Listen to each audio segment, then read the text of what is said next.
Hai geng. Gelap tak nampak sis kan? Okey, lampu tutup sebab hari ni sis nak tunjuk korang Interaktif Mural 2.0. Interaktif Mural sebelum ni sis ada buat kalau sentuh keluar bunyi je kan. Hari ni kalau kita sentuh bukan keluar bunyi saja, tapi color pun tukar.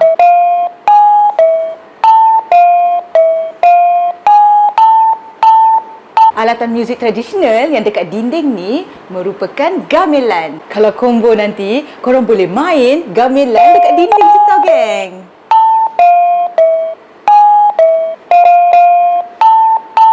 Da-da-da-da-da. Selain daripada gamelan, geng, kita ada gambus, gong, dan kompang. Selamat pengantin baru. Kepada siapa yang minat dengan interaktif mural, boleh hubungi kami Aiszzy Elektronik. Link di bio. Alright, geng. Itu saja. Bye.